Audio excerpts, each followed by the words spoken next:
Bonjour à tous et bienvenue pour ce nouvel unboxing. La dernière fois c'était Martial Manhunter sur la chaîne Radio Fogeek de Iron Studio. Aujourd'hui on va parler manga, de retour sur les mangas après la Vivid One Piece, avec Atem, le pharaon de la série Yu-Gi-Oh!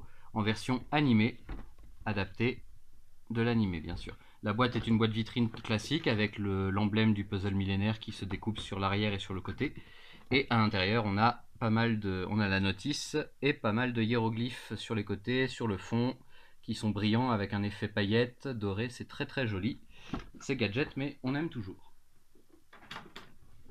Bien sûr, ce qui nous intéresse le plus, c'est la figurine elle-même, que voici, qui représente donc le pharaon Atem, tel qu'il est lorsqu'il fait face à ses ennemis et à Zork l'Obscur et toutes les hordes de voleurs, de Bakura, dans le désert. Donc voici une figurine de 23 à 24 cm environ, avec un socle, comme vous pouvez le voir, légèrement sablé, qui change des sols rocailleux de Battle City qu'on avait sur les précédentes Artefix de Kotobukiya. Vous pouvez voir les effets qu'il y a sur les cheveux, la cape, voilà. Les différents effets qu'il y a sur les cheveux, sur la cape, effets d'ombre, effets de texture, qui sont vraiment très très très jolis. La cape a une amplitude folle, c'est vraiment très très joli.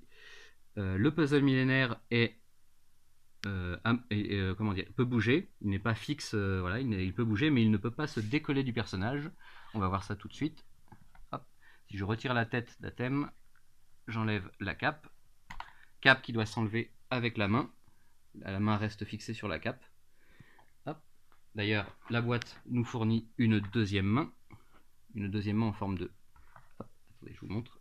Une deuxième main en forme de poing serré, sans la cape, avec simplement des anneaux en guise d'accessoire, qu'on va fixer légèrement ici. Voilà. On refixe la tête d'Atem, et voilà.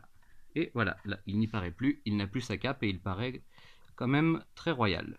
Donc, à l'origine, ce tout petit élément qui est là au-dessus de l'épaule, je pensais qu'il était fixé au plastron doré. En fait, il n'en est rien, il est fixé tout simplement sur l'épaule elle-même. Donc, quand vous retirez la cape, faites très attention parce que ce petit bout peut se perdre très facilement. Et il est très difficile à remettre sans forcer. Voilà, il faut s'y prendre comme ça parce que sinon vous allez vous faire très mal, c'est très pointu. Donc faites attention à ne pas perdre ce petit élément. Le puzzle millénaire, comme je le disais, est fixé derrière la nuque. Enfin, sur la nuque. Il est fixé ici, ça ne peut pas s'enlever, donc on ne peut pas lui retirer le puzzle millénaire. Ce qui n'est pas si grave, puisqu'il ne peut pas aller sans de toute façon.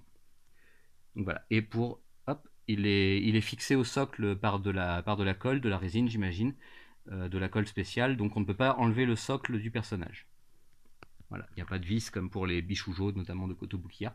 Cette fois, c'est une fixation même sur le socle.